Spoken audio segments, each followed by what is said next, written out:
Ndabahaye mwirwe mwese nshuti banywanyi bacu mwebwe mubana natwe mu biganiro n'amakuru tubatunganiriza kuri iyi mbonesha kure.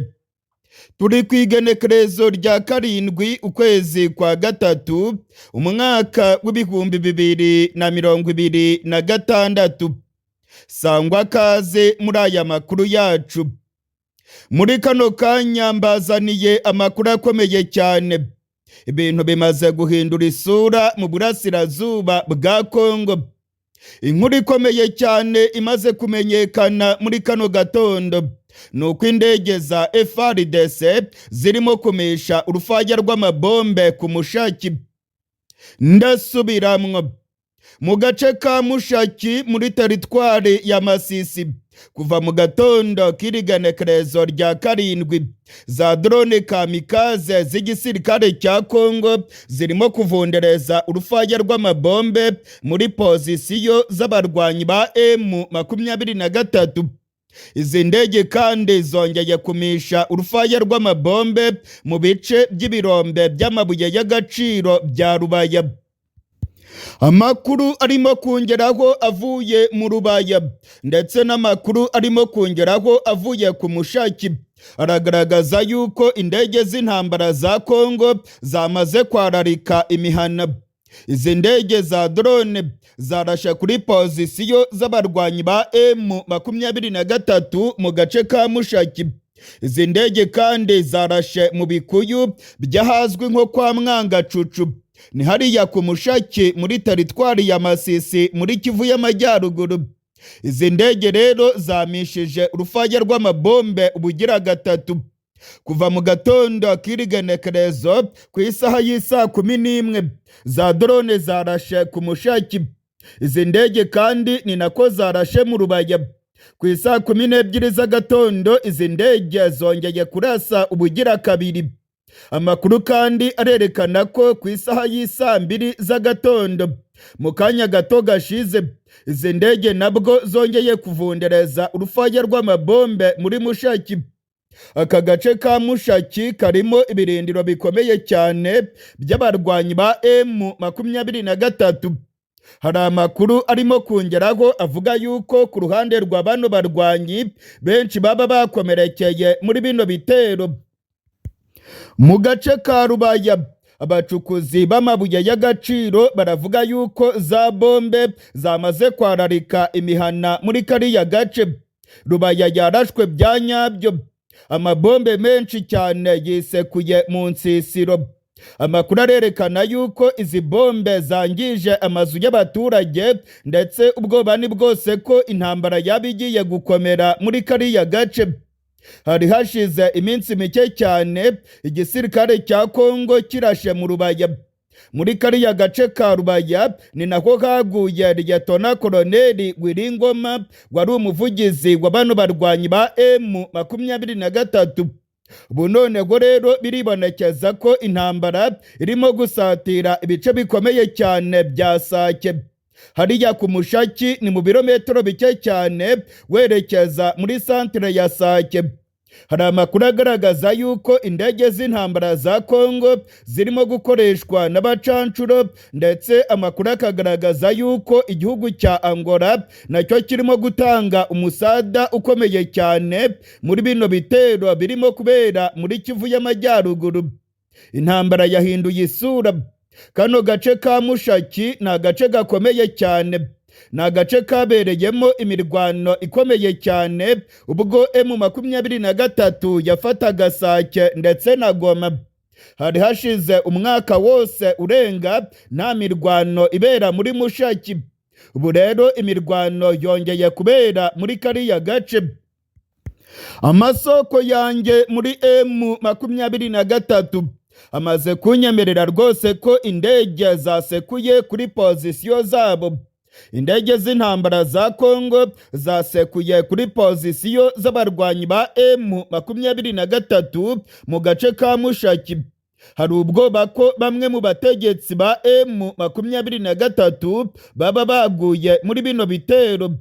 hari abayobozi bakuru ba M23 bari bari mu birindiro bikomeye cyane mu gace ka Mushaki.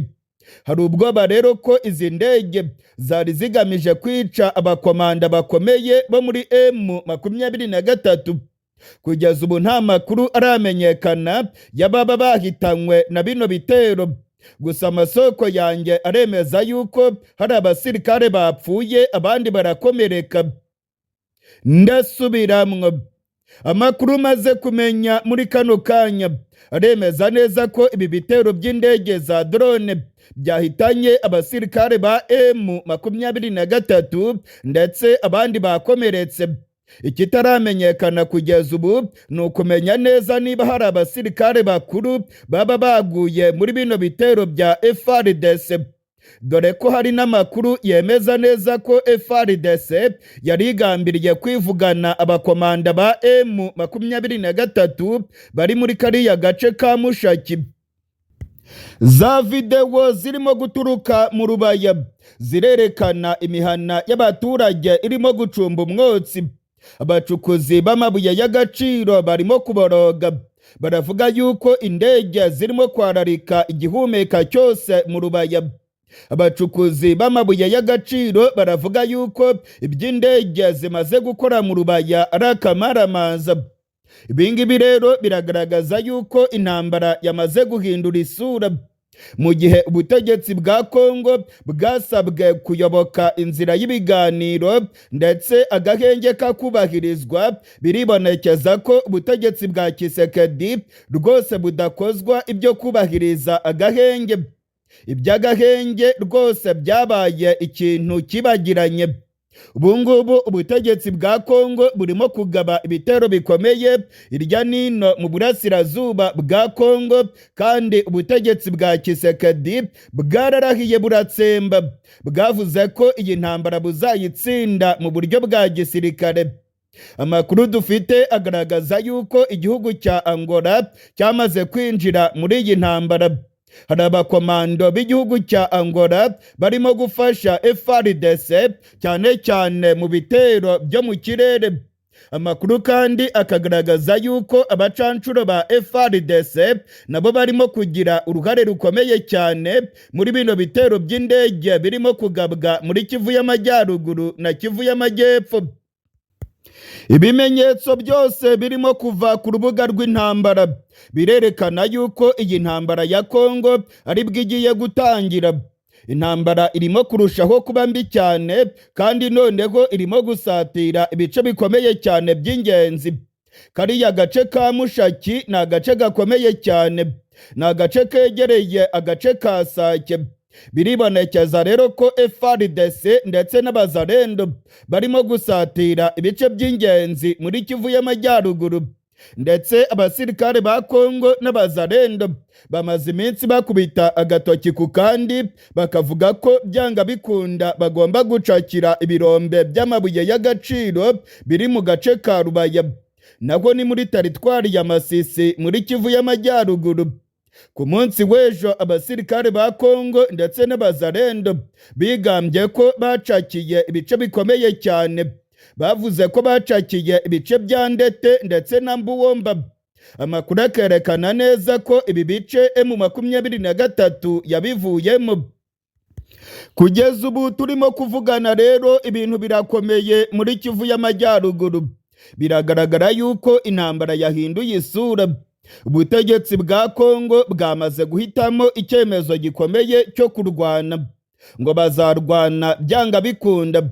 Iby'ibiganiro ndetse n'agahenge k'intambara rwose mu byibagirwe. Narabibabwiye kenshi mu makuru yacu. Nababwiye ko intambara yo muri Kongo ari bwo igiye gutangira. Ibyo mwabonye byari imirabyo. Ubungubu noneho inkuba za nyazo nibwo zigiye gukubita. Intambara ya nyayo nibwo igiye gutangira muri Kongo. Ibihugu bya rutura byose byamaze guhurura. Ibihugu bikomeye cyane birimo Abanyamerika, Abafaransa, igihugu cya Angola, Tanzania, Uburundi, bose bamaze gushyigikira igihugu cya Kongo. Kandi amakuru aragaragaza yuko Tshisekedi bamwemereye ko agomba gutsinda iyi ntambara mu buryo bwa gisirikare. Muri iyi minsi rero biribonekeza ko abarwanyi ba M23 rwose bageramiwe. M23 iri mu bihe bikomeye cyane. Niba ntacyo ikoze ngo yivune umwanzi, biribonekeza ko akayo kagiye gushoboka. Aya makuru yacu munyemerere tuyahere ku myitozo ikomeye cyane y'igisirikare cy'u Rwanda. Ni mwihere ijisho namwe. Iyi ni imyimenyerezo ikomeye cyane y'abasirikare b'u Rwanda. Nimubanze mwirebere uko byari bimeze.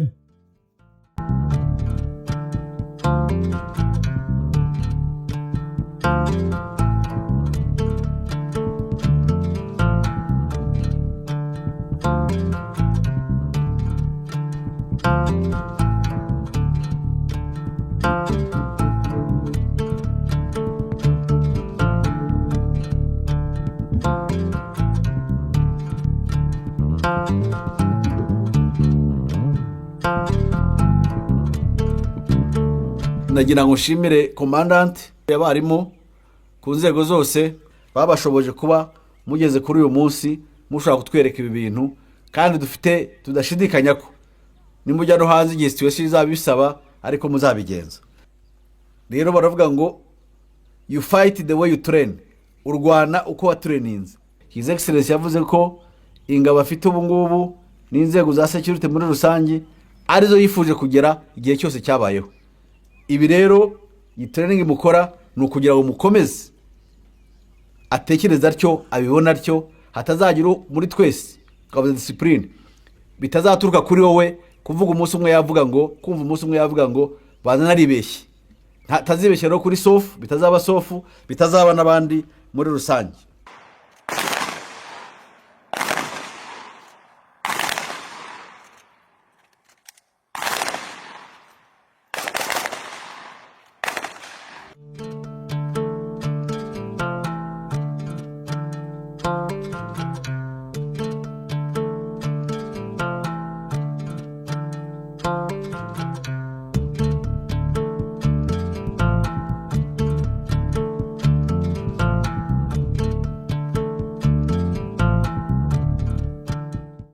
Ku munsi w'ejo ku igenekerezo rya 6 ukwezi kwa 3, abasirikare b'u Rwanda basoje imyimenyerezo karahabutaka igamije guhangana n'iterabwoba.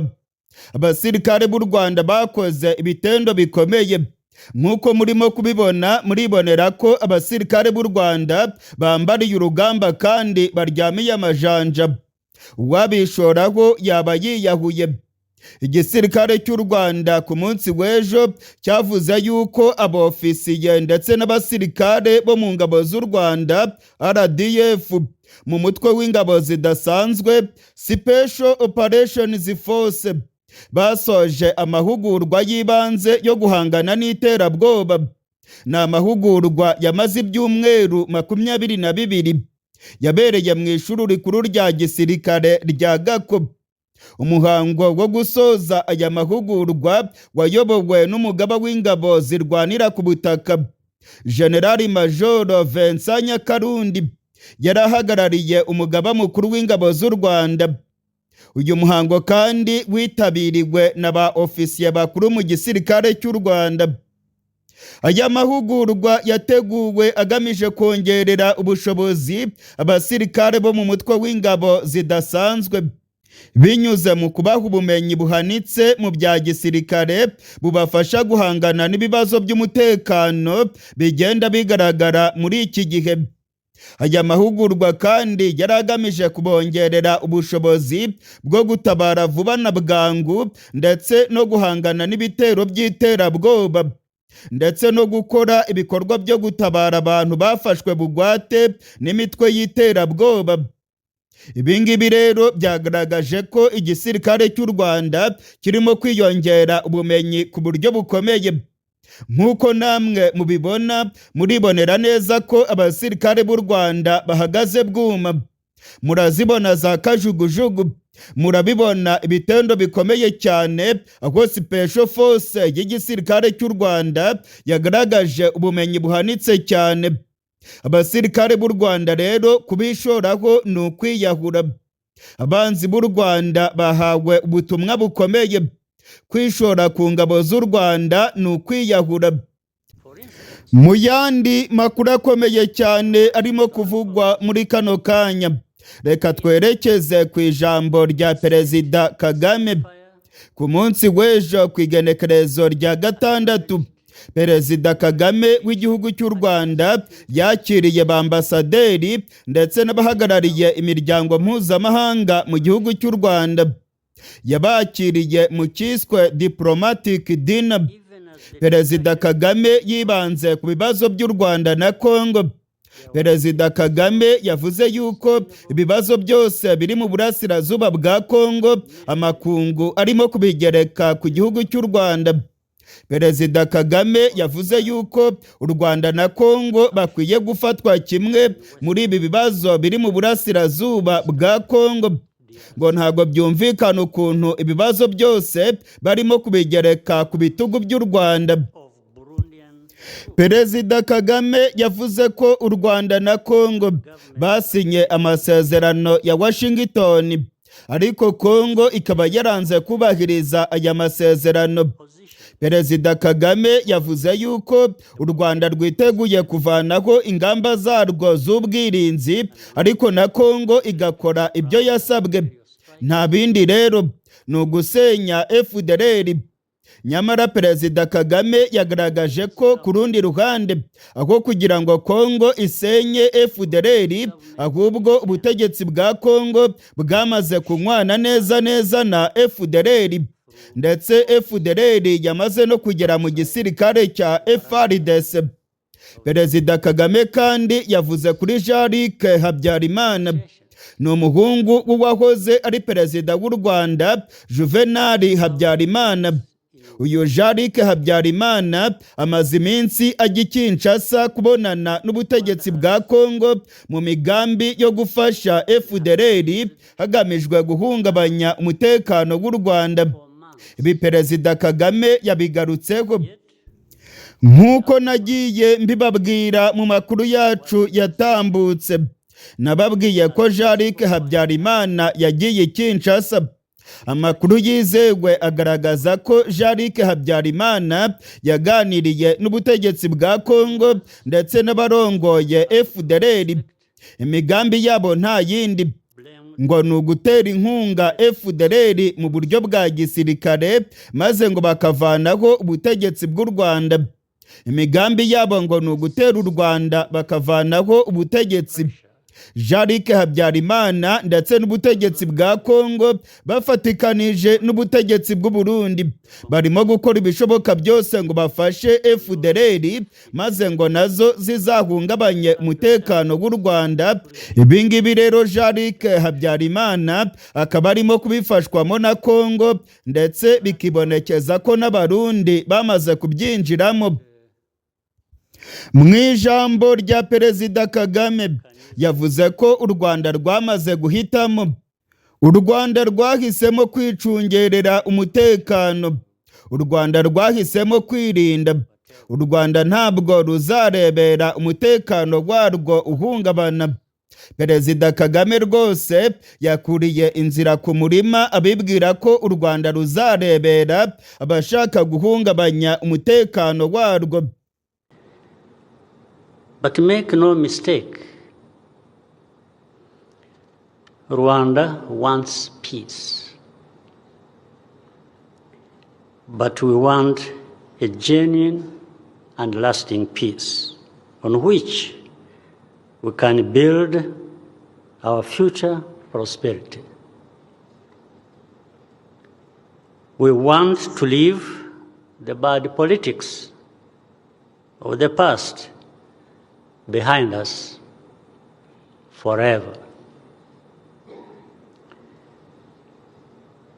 Rwanda is ready to lift its defensive measures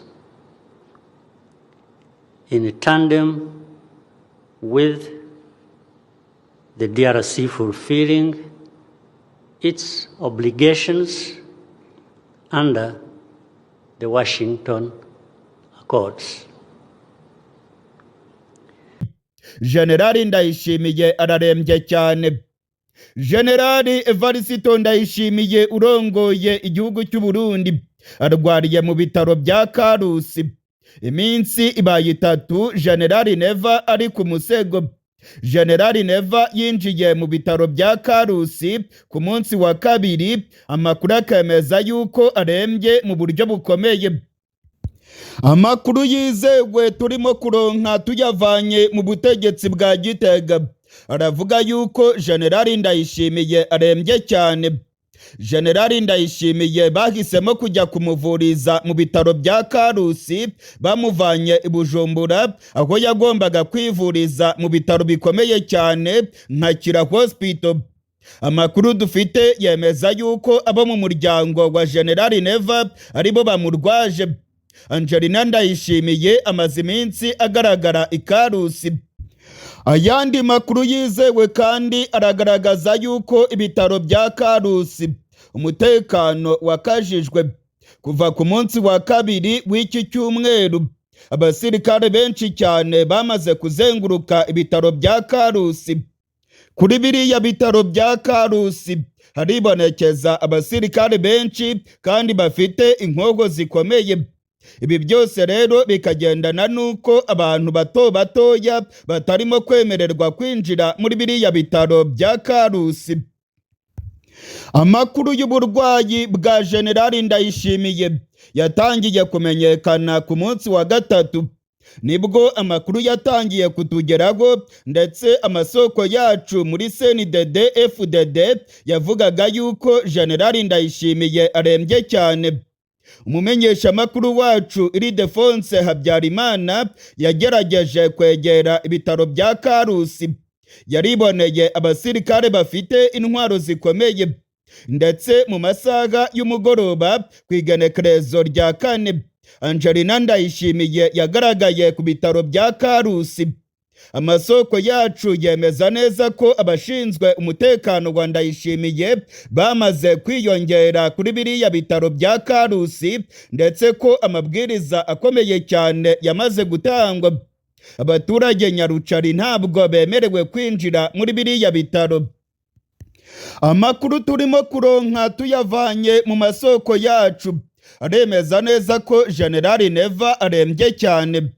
Hari amakuru avuga yuko Ndayishimiye yoba yarahawe ishano, ngo yoba yarahawe isumu cyangwa se ibyo dukunze kwita uburozi, ngo Generali Ndayishimiye yararozwe. Bikomeje kuvugwa yuko ibihangange byo muri CNDD FDD ari byo byaba byarahaye ishyano Generali Ndayishimiye. Hari amakuru adafitiwe ibimenyetso avuga yuko Reveriyano Ndikuriyo urongoye umugambwe wa CNDD FDD ari we yaba yaratanze ishyano kuri Generali Ndayishimiye. Nibivugwa, nta bimenyetso na bikeya byagaragazwa kuri aya makuru. Gusa muri CNDD FDD bakomeje kugwigwisa urukurukuru bavuga yuko Reveriyano Ndikuriyo ndetse na Gervas Ndirakobuca bataziranda kugarika aribo baba bagiye kwivugana Generali Neva. Amasoko yacu muri CNDD FDD avuga yuko muri iyi minsi indyane ari zose muri uyu mugambwe. Muri uyu mugambwe wa CNDD FDD barimo kumaranira umwanya wo kurongora igihugu cy'u Burundi. Ni mu matora azaba mu mwaka utaha w'2027. Abagumyabanga bakomeye ba CNDD FDD bamaze kuvuga yuko Generali Ndayishimiye atagomba kongera kurongora igihugu cy'u Burundi. Hari amakuru twamenye yemeza yuko muri CNDD FDD bazatanga umukandida utari Generali Neva. Bivugwa yuko Reveriyano Ndikuriyo yamaze kumvikana na Generali Gervas Ndirakobuca. Reveriyano Ndikuriyo azakomeza kurongora uyu mugambwe, maze Generali Gervas Ndirakobuca bataziranda kugarika abari we wiyamamariza kurongora igihugu cy'u Burundi. Nta gushidikanya rero n'ibintu byashavuje Generali Neva, ndetse hari intambara ikomeye cyane muri uyu mugambwe wa CNDD FDD. hari inama zikomakomeye zikorerwa irya nino mu mahoteli mu gisagara cya Bujumbura. Ni inama zigamije kwikiza Reveriyano Ndikuriyo ndetse na Gervas Ndirakobuca. Ni inama zikoreshwa na Generali Evariste Ndayishimiye. Ku rundi ruhande Reveriyano Ndikuriyo ndetse na Gervas Ndirakobuca nabo bakora utunama dukomakomeye two kureba ingene bakwikiza Generali Neva. Amakuru twamenye kandi yizewe, twamenye ko mu gisirikare cy'u Burundi bamaze gufata ingingo ikomeye cyane yo gushyigikira bwana Reveriyano Ndikuriyo ndetse na Generali Gervas Ndirakobuca. Amakuru twamenye yemeza ko abasirikare bakomeye kakagwi k'abajenerali barongoye igihugu cy'u Burundi bamaze kuvana amaboko yabo kuri Generali Ndayishimiye. Ndayishimiye rero ibintu byaramukomeranye. Ndayishimiye yagerageje ibishoboka byose ngo arabe yuko yakombora umugaba w'ingabo z'u Burundi ni Generali Prime Niyongabo, ariko byaramutaye kuwa amazi. Abajyanama biwe bamubwiye yuko ari ishyano yabakoze, ngo niryo kosa rikomeye cyane yabakoze, ndetse ngo ubutegetsi bwiwe bwahita butembagazwa. Yarabitinye, yanze gukombora Generali Prime Niyongabo, ndetse amakuru avuga yuko Generali Prime Niyongabo ari ku ruhande rwa Generali Gervas Ndirakobuca ndetse na Reveriyano Ndikuriyo arongoye umugambwe wa CNDD FDD. Ibingibi rero bigaragaza yuko imbaraga zose, zaba imbaraga z'igisirikare ndetse n'imbaraga za politike zo mu mugambwe wa CNDD FDD, zose Generali Neva yamaze kuzitakaza. Nta mbaraga na nkeya Generali Ndayishimiye asigaranye. Imbaraga za politike zo muri CNDD FDD yamaze kuzitakaza. Imbaraga za gisirikare nazo yamaze kuzitakaza. Ibingibi rero bikerekana yuko Generali Neva ari mu yabira. Hari amakuru avuga yuko yagerageje kuroga Reveriyano Ndikuriyo ndetse na Generali Gervas Ndirakobuca, ariko byaramutaye kuwa amazi. Byamutaye kuwa amazi. Kuri iyi nshuro rero biravugwa yuko bariya bagabo babiri bakomeye, Generali Ndirakobuca ndetse na Reveriyano Ndikuriyo, nabo rwose baba bashaka kwikiza Generali Neva. Amakuru adafitiwe ibimenyetso arimo guturuka muri CNDD FDD aravuga yuko Generali Neva yarozwe. Generali Neva ngo ararembye cyane. Generali Neva arwariye mu bitaro bya Karusi. Generali Neva amaze iminsi igera kuri 3 atagaragara, ndetse hari amakuru avuga yuko umwanya ku mwanya inkuru mbi cyane zakumvikana mu gihugu cy'u Burundi. Inkuru mbi ngo zishobora kumvikana mu gihugu cy'u Burundi, maze tukumva inkuru mbi cyane ivuga yuko Generali Ndayishimiye yitabye Imana. Generali Neva ngo ararembye mu buryo bukomeye, ndetse ngo ashobora kwitaba Imana umwanya ku mwanya. Amakuru twamaze gutohoza aravuga yuko uburwayi bwa Ndayishimiye ari uburwayi bukomeye, ndetse biravugwa yuko abategetsi bo muri CNDD FDD ngo barimo kwitegura ko Ndayishimiye yakwitaba Imana. Mu gisirikare cy'u Burundi naho ngo barimo kwitegura ko umwanya ku mwanya Generali Neva yakwitaba Imana. Ni ibintu rero bitoroshye cyane mu gihugu cy'u Burundi. Iby'ubu burwayi bwa Generali Neva turakomeza kubikurikirana, ndetse turakomeza gutohoza ikihishe inyuma ya buno burwayi bwa Generali Neva. Mu yandi makuru akomeye cyane arimo kuvugwa muri kano kanya, ni mu nyemerere twerekeze mu burasirazuba bwa Kongo. Muri teritwari ya Masisi abarwanyi ba M23 bakozanijeho n'igisirikare cya FARDC n'abazarendo. Igisirikare cya Kongo ndetse n'abazarendo barimo kwigamba ko bamaze kwisubiza agace ka Ntete ndetse n'agace ka Buwabo. Utu duce twose two muri teritwari ya Masisi turimo kugenzurwa n'igisirikare cya Kongo. Amakuru yizewe namaze kumenya aremeza neza ko abarwanyi ba M23 bamaze kuva muri biriya ibice bya Buwabo ndetse n'ibice bya Ntete birimo kugenzurwa n'abazarendo na FARDC. Abazarendo bagaragaye barimo kubyina intsinzi. Abazarendo bagaragaye bazamuye inkogo zabo za Kalachnikov ndetse bagaragaye barimo kubyina indirimbo zisingiza FARDC. Bagaragaye barimo gutuka M23 ndetse bagaragaye muri za video bavuga yuko ngo bazakubita M23 ndetse ngo bakerekeza no mu gihugu cy'u Rwanda. Iyi mirwano yabereye muri Masisi rero yasize M23 ivuye muri biriya bice byo muri Buwabo ndetse na Ntete.